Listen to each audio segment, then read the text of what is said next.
the wisest person I ever met in my life, a third grade dropout. Wisest and dropout in the same sentence is rather oxymoronic, like jumbo shrimp.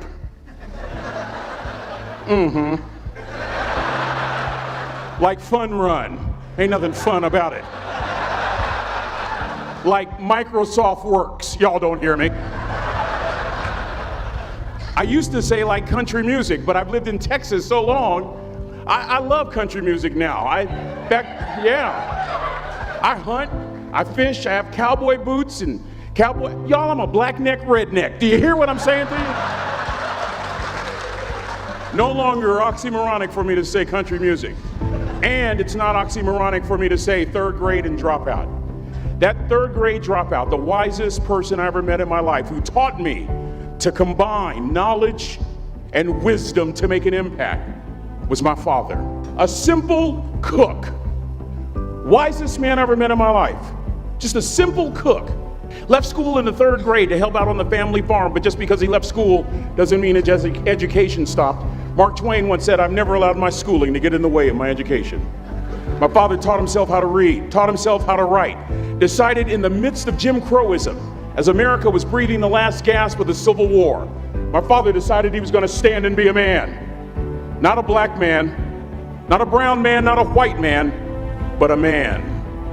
He literally challenged himself to be the best that he could all the days of his life.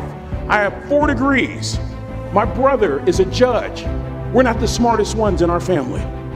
It's a third grade dropout daddy.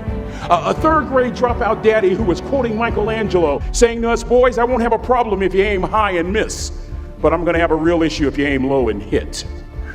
A country mother quoting Henry Ford, saying, "If you think you can or if you think you can't, you're right." I learned that from a third grade drop. Simple lessons. Lessons like these. Son, you'd rather be an hour early than a minute late. We never knew what time it was at my house because the clocks were always ahead. My mother said for nearly 30 years my father left the house at 3:45 in the morning. One day she asked him, "Why, Daddy?" He said, "Maybe one of my boys will catch me in the act of excellence. I want to share 2 things with you. Aristotle said you are what you repeatedly do. Therefore, excellence ought to be a habit, not an act."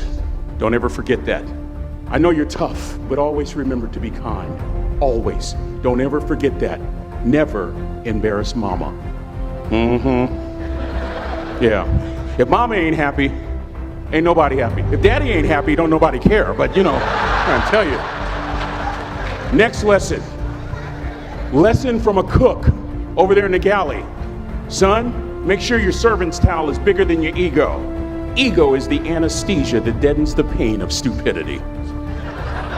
Y'all might have a relative in mind you want to send that to. Let me say it again. Ego is the anesthesia that deadens the pain of stupidity. Pride is the burden of a foolish person. John Wooden coached basketball at UCLA for a living, but his calling was to impact people. And with all those national championships, guess what he was found doing in the middle of the week? Going into the cupboard, grabbing a broom, and sweeping his own gym floor. You want to make an impact? Find your broom. Every day of your life, you find your broom. You grow your influence that way. That way you're attracting people so that you can impact them. Final lesson. Son, if you're gonna do a job, do it right. I've always been told how average I can be. Always been criticized about being average. But I want to tell you something. I stand here before you, before all of these people, not listening to those words, but telling myself every single day to shoot for the stars, to be the best that I can be. Good enough isn't good enough if it can be better, and better isn't good enough if it can be best. Let me close with a very personal story that I think will bring all this into focus. Wisdom will come to you in the unlikeliest of sources, a lot of times through failure. When you hit rock bottom, remember this. While you're struggling, rock bottom can also be a great foundation on which to build and on which to grow. I'm not worried that you'll be successful. I'm worried that you won't fail from time to time. Person that gets up off the canvas and keeps growing, that's the person that will continue to grow their influence. Back in the 70s, to help me make this point, let me introduce you to someone.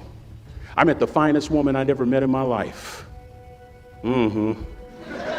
Back in my day, we'd have called her a brick house.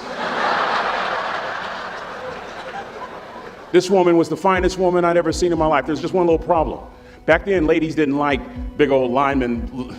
The Blind Side hadn't come out yet. They like quarterbacks and running backs. We're at this dance, and I find out her name is Trina Williams from Lompoc, California. And we're all dancing, and we're just excited. And I decide in the middle of dancing with her that I would ask her for her phone number. Trina was the first one.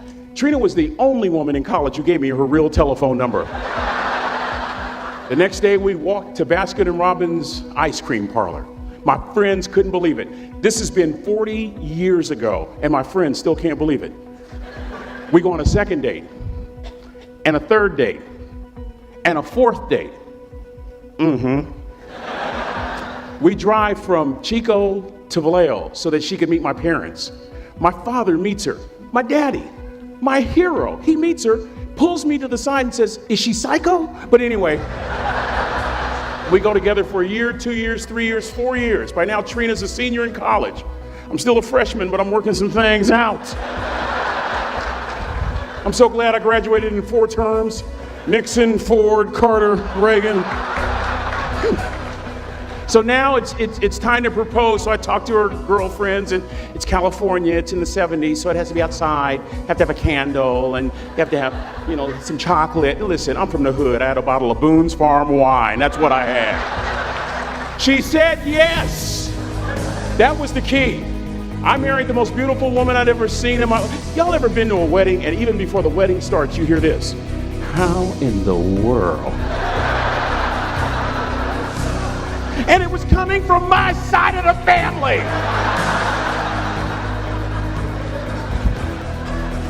We get married, we have a few children, our lives are great. One day, Trina finds a lump in her left breast. Breast cancer. 6 years after that diagnosis, me and my 2 little boys walked up to Mommy's casket. And for 2 years, my heart didn't beat. If it wasn't for my faith in God, I wouldn't be standing here today. If it wasn't for those 2 little boys, there would have been no reason for which to go on. I was completely lost. That was rock bottom. You know what sustained me? The wisdom of a 3rd grade dropout. The wisdom of a simple cook. We're at the casket. I'd never seen my dad cry. But this time I saw my dad cry. That was his daughter. Trina was his daughter, not his daughter-in-law. And I'm right behind my father, about to see her for the last time on this earth. And my father shared 3 words with me that changed my life right there at the casket. It would be the last lesson he would ever teach me. He said, "Son, just stand. You keep standing. You keep standing, no matter how rough the sea, you keep standing." And I'm not talking about just water. You keep standing. No matter what, you don't give up. And as clearly as I'm talking to you today, these were some of her last words to me. She looked me in the eye and she said, "It doesn't matter to me any longer how long I live. What matters to me most is how I live." I ask y'all one question, a question that I was asked all my life by a 3rd grade dropout. How you living? How you living? Every day, ask yourself that question, how you living? Here's what a cook would suggest you to live this way. That you would not judge, that you would show up early, that you'd be kind, that you'd make sure that that servant's towel is huge and used, that if you're gonna do something, you do it the right way. That cook would tell you this, that it's never wrong to do the right thing, that how you do anything is how you do everything. And in that way, you will grow your influence to make an impact. In that way, you will honor all those who have gone before you, who have invested in you. Look in those unlikeliest places for wisdom. Enhance your life every day by seeking that wisdom and asking yourself every night, how am I living? May God richly bless y'all. Thank you for having me.